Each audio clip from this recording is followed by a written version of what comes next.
What's going on YouTube?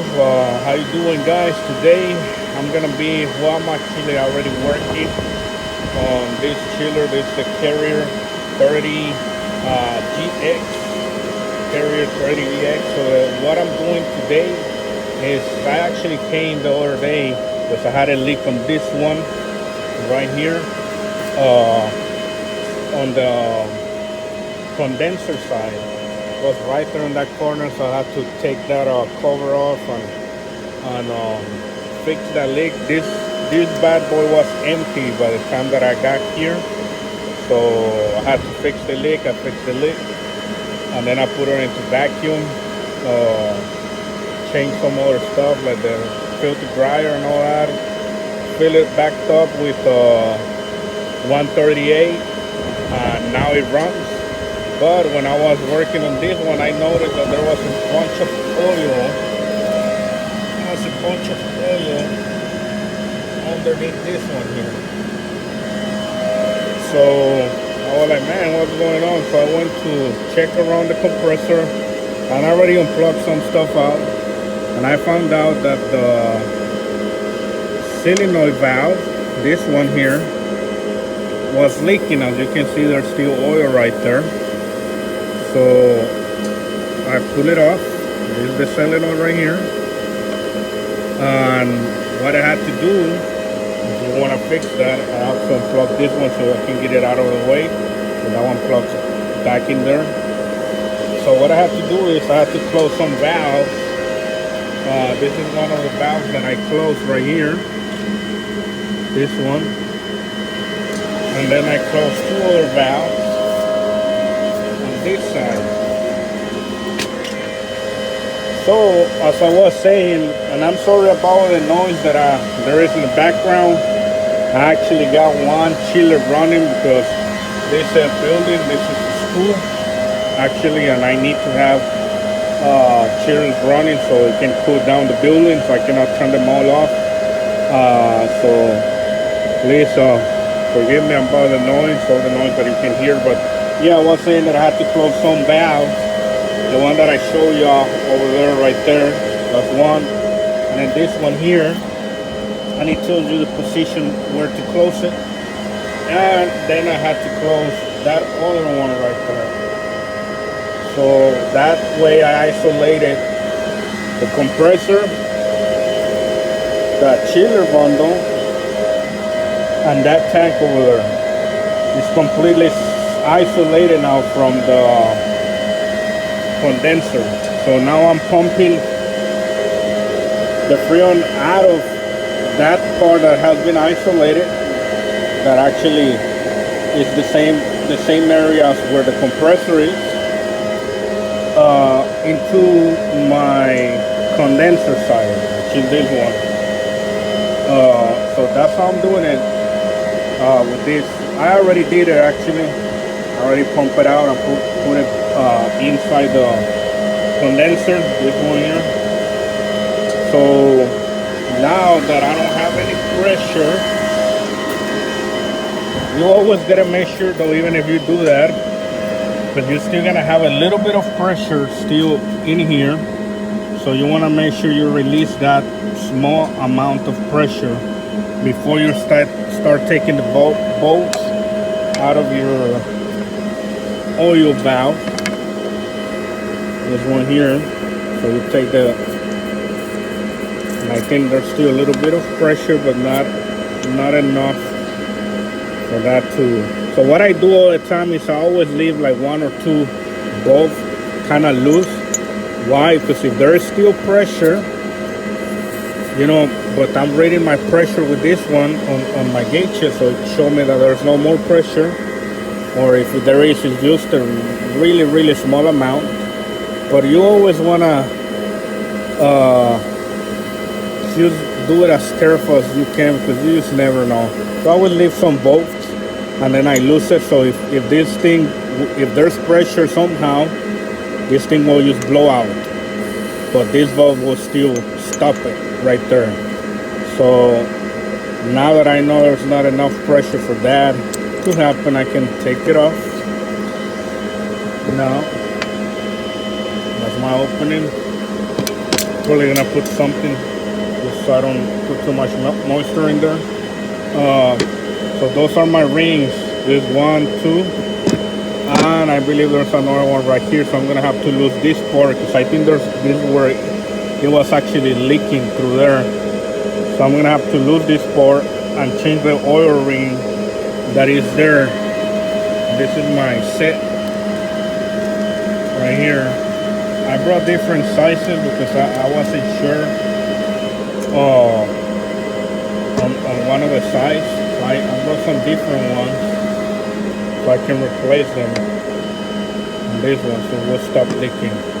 So after I do that, I'm gonna put it back in there. I'm gonna put some the vacuum pump on it, and then I'm gonna release the refrigerant into the suction side and the compressor, and we'll see from there. Hopefully that's gonna stop the leak. I have done this is actually the first time that I do it myself. I had seen how they do it before. It has worked for some other people, some co-workers that actually advised me to how to do it. So we're gonna see from there how it goes. Everything's looking nice and smooth. And I just got some bad news right now. God dang it. When I was walking in there, kind of felt some pressure, some little bit of air, if you want to call it. And I think I just found another leak. That's gonna be some work now. I have to recover the freon that is left in there. Where was it? Somewhere right there. There's a leak right there. My condenser side. Right there. That's a leak right there. I can feel the refrigerant coming out. So I'm gonna have to do more work. These chillers are pretty old. They have been really neglected and they're really old. I'm hoping they will change them pretty soon. Look at the condenser, all messed up. But anyways, so yeah, now I got more work. I thought I wasn't gonna be done with this boy, but I just found more work while I was walking in there. So I know I had said it was the end of the video, but I wanted to show you guys, since I already took it off before I end the video, how it looks from the inside when you actually open it. This one goes, god dang it, this one goes in there. Put it right here, goes in there,